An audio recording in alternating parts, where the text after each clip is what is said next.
ಬಂಗಾಳದ ಆ ಹಿಂದೂ ನರಮೇಧದ ಬಗ್ಗೆ ನಿಮಗೆಷ್ಟು ಗೊತ್ತಿದೆ? ಪ್ರತ್ಯೇಕ ದೇಶದ ಬೇಡಿಕೆಗೆ ನಡೆದಿದ್ದಂತಹ ಹಿಂದೂಗಳ ಹತ್ಯಾಕಾಂಡವನ್ನ ಚರಿತ್ರೆಯಲ್ಲಿ ಮುಚ್ಚಿಟ್ಟಿದ್ದು ಯಾರು?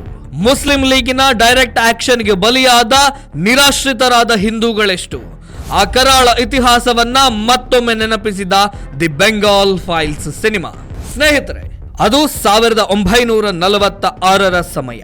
ಭಾರತದಲ್ಲಿ ಬ್ರಿಟಿಷರ ವಿರುದ್ಧದ ಸ್ವಾತಂತ್ರ್ಯ ಹೋರಾಟ ನಿರ್ಣಾಯಕ ಹಂತಕ್ಕೆ ಬಂದು ತಲುಪಿತ್ತು. ದೇಶದಲ್ಲಿ ಪ್ರತ್ಯೇಕತೆಯ ಕೂಗು ಕೂಡ ಜೋರಾಗಿಯೇ ಕೇಳಿ ಬರ್ತಾ ಇತ್ತು. ಧರ್ಮದ ಆಧಾರದಲ್ಲಿ ದೇಶ ವಿಭಜನೆಯಾಗಬೇಕು, ಮುಸ್ಲಿಮರಿಗಾಗಿ ಪ್ರತ್ಯೇಕ ಪಾಕಿಸ್ತಾನ ದೇಶದ ರಚನೆಯಾಗಬೇಕು ಎಂಬ ಬೇಡಿಕೆ ದಿನದಿಂದ ದಿನಕ್ಕೆ ಹೆಚ್ಚಾಗುತ್ತಾ ಇತ್ತು. ಇದಕ್ಕಾಗಿಯೇ ನಡೆದದ್ದು ಡೈರೆಕ್ಟ್ ಆಕ್ಷನ್, ಅಂದರೆ ಹಿಂದೂಗಳ ನರಮೇಧ.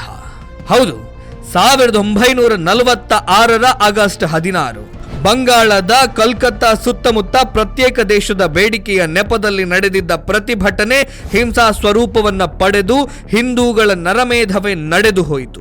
ಮೊಹಮ್ಮದ್ ಅಲಿ ಜಿನ್ನಾನ ಮುಸ್ಲಿಂ ಲೀಗಿನ ಮುಂದಾಳತ್ವದಲ್ಲಿ ಹಿಂದೂಗಳ ದರೋಡೆ, ಅತ್ಯಾಚಾರ ಮತ್ತು ಸಾಮೂಹಿಕ ಹತ್ಯೆಗಳು ನಡೆದವು. ಸರ್ಕಾರದ ದಾಖಲೆಯು ಆ ದಿನ 4,000ದಿಂದ 5,000 ಹಿಂದೂಗಳು ಮತಾಂಧರ ಅಟ್ಟಹಾಸಕ್ಕೆ ಬಲಿಯಾದರು ಅಂತ ಹೇಳುತ್ತವೆ. ಆದರೂ ಆ 3 ದಿನಗಳಲ್ಲಿ 40,000ಕ್ಕೂ ಅಧಿಕ ಜನರು ಪ್ರಾಣ ಕಳೆದುಕೊಂಡಿದ್ದಾರೆ ಅಂತ ಕೆಲವು ಇತಿಹಾಸಜ್ಞರು ಹೇಳುತ್ತಾರೆ.